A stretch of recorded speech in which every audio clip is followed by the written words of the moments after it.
여러분, 저축은행이 소가리를 한다. 부실이 곧 터질지도 모른다. 이게 사실일까요? 여러분, 지표에서는요, 이런 지표가 감지되고 있습니다. 이거 한번 보세요. 저축은행 추정 손실액 증가율입니다. 39%예요. 추정 손실액 증가율이 언제 대비해서? 2019년 대비해서요.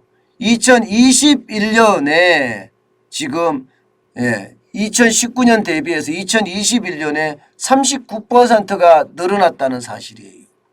추정 손실액이 말입니다. 이 추정 손실액을 계산을 할 때 1년 이상 연체된 금액을 추정 손실액으로 보거든요. 이게 8,948억 원이다 이렇게 이야기합니다. 2019년 말에는 6,429억 원이었으니까 거기에 비하면 39%가 늘어났다 이런 얘기입니다. 그런데 좀 더 구체적으로 들어가면 여러분, 이 저축은행의 추정 손실액은 약간 무섭습니다. 여러분 이거 한번 보세요. 이거를 보시면 이게 저축은행이 회수가 어려운 부실채권의 규모 2021년 12월의 기준입니다.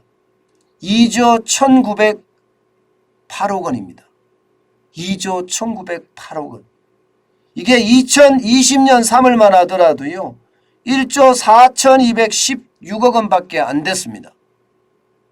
굉장히 많이 늘어났죠. 굉장히 많이 늘어났습니다. 지금 부실이 됐다고 해서 이것을 받을 수 있느냐? 담보가 있느냐? 그 담보를 좀 빼보니까 담보도 1조 3,985억 원에서 말입니다. 1조 1,898억 원으로 부실하지만 부실채권이지만 회수가 할 수 있는 담보가 있는 거죠. 아파트가 있든 아니면 땅이 있든 담보가 있는 것, 이것은 1조 1,898억 원이라고 이야기해요. 그러나 2조 1,908억 원이라는 이 부실이 점점 많이 늘어난 규모잖아요. 그래서 시장에 대한 위험 생기지 않을까 그런 이야기들을 많이 합니다.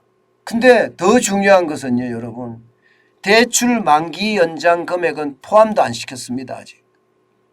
지금 대출 만기 연장 금액 중복을 빼면 133조 3천억 원 정도 된다고 하거든요.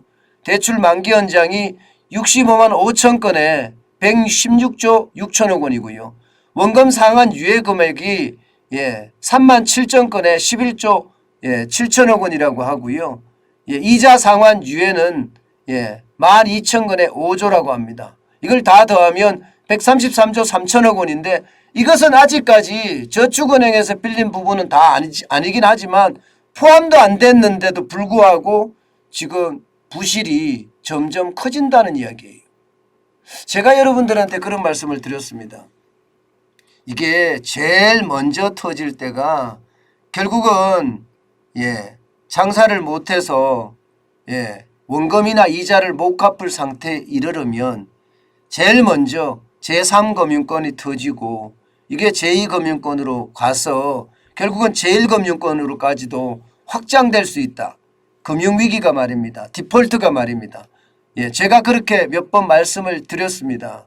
그런데 저축은행 자체가 2금융권이잖아요.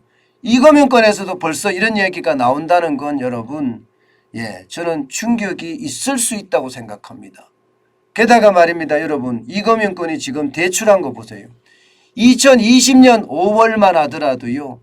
313조 6천억 원 정도의 어떤 대출 총량이라고 하면 지금 2022년 1월 현재 350조 6천억 원이 총량이에요.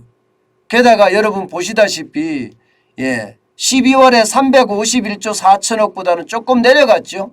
내려간 이유가 뭘까요? 불안한 거예요. 지금 제2금융권에서는요. 이 가계대출에 대한 불안감이 점점 커진다.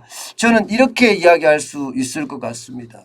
게다가 대출 총액도 굉장히 많은 데다가 대출 만기 연장이나 이자 상환 유예, 원금 상환 유예 금액도 아직 깜깜이로 안 드러나고 있거든요. 이것까지 만약에 포함시켰을 경우에 그 충격의 도가 괜찮을까요?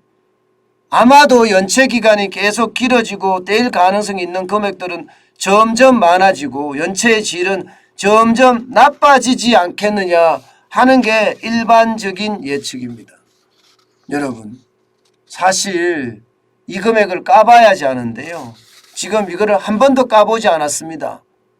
한 번도 까보지 않았어요. 그래서 여기에 얼마나 부실이 들어있는지 지금 아무도 모릅니다. 아무도 몰라요. 이자라도 받았으면 이게 부실이 어느 정도인지 예측이나 할 수 있을 텐데 이자도 안 받았거든요. 지난 2020년 3월부터 시작을 해서 지금 이게 2022년 올해 9월까지 계속 가는데 이 금액이 중복을 뺐을 때 133조 3천억 원이지 중복까지 포함하면 291조나 되는 금액입니다. 저는 이 금액 자체가 자칫 잘못하면 우리 경제에 큰 아킬레스건도 될 수 있다고 생각을 해요. 게다가 말입니다. 진짜 적지 않은 자영업자분들이 폐업을 했습니다. 대출을 갚지 않은 상태로 폐업을 했는데 실질적으로는 폐업 신고는 안 했죠. 왜냐하면 대출금을 갚아야 되니까 폐업 신고는 못하고 가게 문을 닫은 경우 흔하거든요. 굉장히 흔하다고 봅니다. 그랬을 경우에 이 부실 안 터질까? 저는 신중하게 봐야 된다고 생각을 하는데요. 부실이 터질 가능성도 굉장히 농후하다 이렇게 읽고 있습니다. 그만큼 말입니다. 이게 충격의 도가 굉장히 커지지 않겠느냐 하는 게 지금 현재의 예상이에요. 저는 부채라는 게 여러분 이게 상식적이어야 된다고 생각을 하거든요. 그런데 이자 상환 유예까지도 철저하게 막았거든요. 문재인 정부가. 그렇기 때문에 이거는 그 어느 때보다 큰 시한폭탄이 될 가능성이 있다. 저는 그렇게 해석합니다. 그만큼 충격의 도가 클 수 있다는 이야기입니다.